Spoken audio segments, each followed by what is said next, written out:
Hello बच्चों, let's see this question. This question says a steel rope, his length L, area of cross section A, Young's modulus Y, density D. Part 1 है, आपको दे रखा है it is pulled on a frictionless horizontal frictionless floor with a constant horizontal force DALG/2 applied at one end. Find the strain at the midpoint. Part B, if the steel rope is vertical and moving with the force acting vertically up at the upper end, find the strain at a point L/3 from the lower end. तो देखिए इस question में आपके पास दो part है कि एक steel की रोप है आपके पास जिसकी लेंथ दे रखी है L, cross section area A और यंग्स मॉडुलस Y दे रखा है डेंसिटी D। अब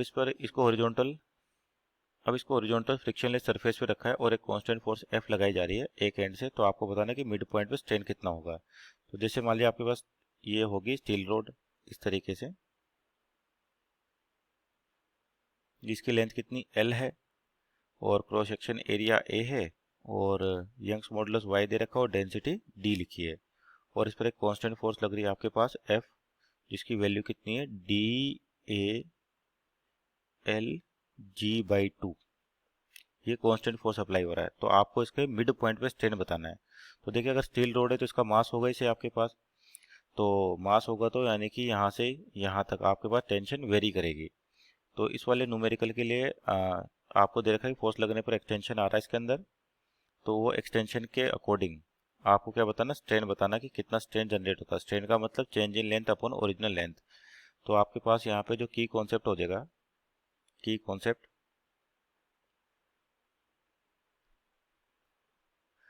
तो इस क्वेश्चन को समझिए कि आपके पास स्टील रोड दे रखी है जो फ्रिक्शनलेस सरफेस पे रखी हुई इस तरीके से और इसकी लेंथ L दे रखी है, डेंसिटी D दे रखी है, क्रॉस सेक्शन एरिया A दे रखा है, इसका यंग्स मॉडुलस दे रखा है आपको Y और इस पर एक कांस्टेंट फोर्स लग रही है जिसकी वैल्यू दे रखी है DALG/2। तो इस फोर्स के कारण अब स्टील लोड है तो इसका भी कोई ना कोई मास होगा। तो जब इस पर ये फोर्स लगती है तो आपके अंदर यहाँ पे क्या होगा कि आपकी पूरी रोड आगे की ओर मूव करेगी और जो फोर्स की वैल्यू है वो चेंज होती रहेगी, यानी कि यहाँ पर फोर्स कांस्टेंट नहीं होगा क्योंकि स्टील रोड है तो उसका भी कोई ना कोई मास होगा। तो सबसे पहले जिसका एक्सेलेरेशन निकाले अपन, या इस वाले के लिए की कॉन्सेप्ट की बात करें कि आपको फाइंड आउट क्या करना है, स्ट्रेन फाइंड आउट करना है। तो की कॉन्सेप्ट जो हो जाएगा आपके पास यहाँ पर, आपको फोर्स पता है, फोर्स पता है तो उसके साथ साथ क्या निकाल सकते हैं अपन, इसका एक्सेलेरेशन बता सकते हैं फोर्स के अकॉर्डिंग। और दूसरा, अगर आपके पास फोर्स आ गया मिड पॉइंट पर तो वहां से आपके पास क्या स्ट्रेस निकाला जा सकता है और स्ट्रेस का यूज करके हुक्स लॉ से अपन क्या फाइंड आउट कर सकते हैं, स्ट्रेन फाइंड आउट कर सकते हैं। तो की कॉन्सेप्ट आपका बेसिकली इसमें हुक्स लॉ है, हुक्स लॉ।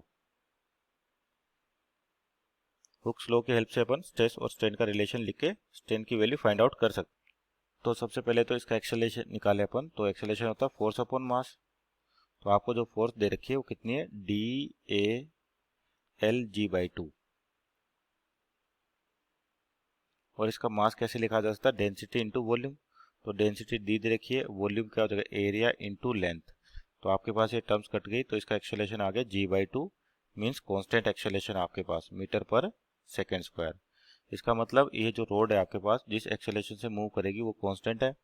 अब देखिए आपको मिडिल पॉइंट पर बताना है कि स्ट्रेन कितना होगा। मिडिल पॉइंट का मतलब लेंथ कितनी हो जाएगी, L/2, L/2। अगर आपके पास एक्सेलरेशन है और यहाँ से यहाँ तक जैसे बताया स्टार्टिंग में कि फोर्स का वेरिएशन आएगा, या अंदर की ओर बोल दे कि टेंशन का वेरिएशन आएगा क्योंकि इसका भी मास है। तो L/2 पर यहाँ पर देखें तो यहाँ पर पहले कितना फोर्स लगेगा।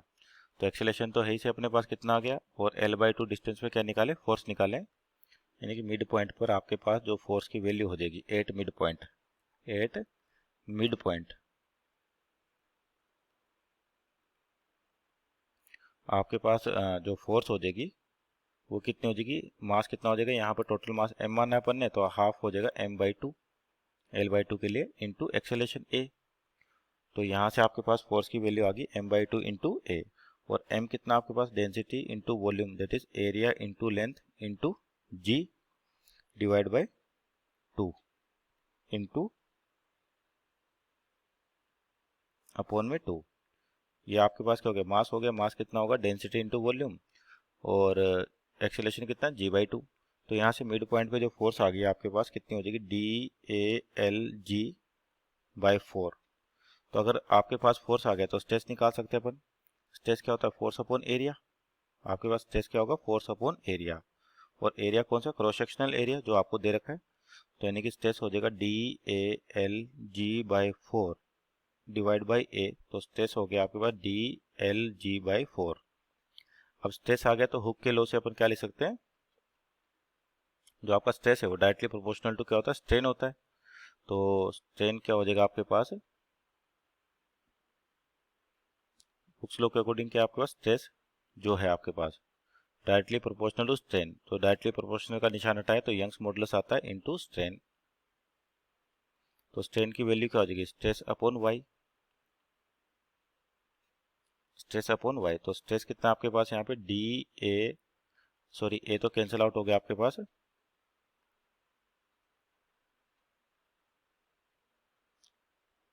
तो DLG आपके पास कितना था? DLG अपॉन तो स्ट्रेस की वैल्यू कितनी है आपके पास? DLG/4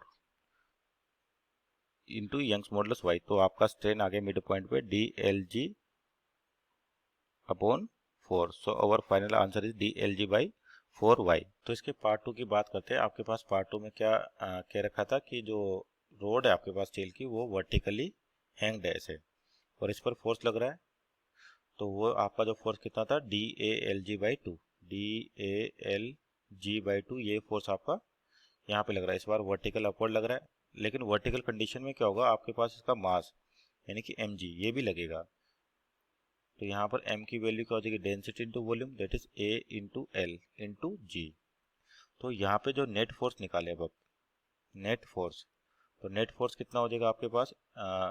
रो ALG माइनस रो की जगह आपके पास डेंसिटी D दे रखी है, तो DALG माइनस DALG/2। तो नेट फोर्स क्या होगा? दोनों को माइनस करेंगे तो बचेगा कितना? DALG/2। ये नेट फोर्स आ गया। तो एक्सेलरेशन कितना आ जाएगा यहाँ से? फोर्स अपॉन मास, तो ये आ गया 1/2 मीटर पर सेकेंड स्क्वायर। यानी कि एक्सेलरेशन आपका अभी भी कांस्टेंट है। अब अपने को बॉटम से L/3 पर, और जो ये फोर्स होगी आपके पास नेट फोर्स, ये डाउनवर्ड आ रही है आपके पास। जो नेट फोर्स आएगी वो कैसे आएगी? डाउनवर्ड, क्योंकि mg का मैग्नीट्यूड आपके पास ज़्यादा है। तो एक्सेलरेशन आपका 1.2 मीटर पर सेकेंड स्क्वायर। तो अब देखें यहाँ पर कि जो लेंथ दे रखी है अपने को L/3 पे, क्या बताना है कि कितना स्ट्रेन जनरेट हो रहा है। अब अपने पास एक्सेलरेशन है ही सही, तो L/3 पे आपका फोर्स देखें कितना होगा पहले तो फोर्स कैसे निकालेंगे? L/3 पर कितना मास हो जाएगा? टोटल मास का 1/3 हो जाएगा। तो 1/3 आ गया, तो यानी कि वेट, और वेट को क्या कहें अपन? फोर्स कहें। तो यानी कि जो आपके पास फोर्स होगा वो m/3 इंटू जो एक्सेलरेशन इस बार कितना a है, तो m की वैल्यू कितनी है आपके पास? DALG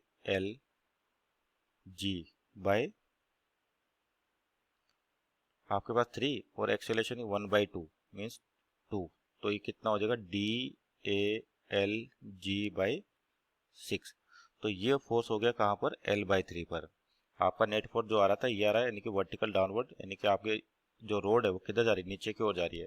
अब L/3 पे स्ट्रेन चाहिए अपने को, तो सबसे पहले L/3 पे मास निकाल सकते हैं। टोटल का m/3 होगा, इंटू जी करेंगे तो आपके पास वेट आ जाएगा।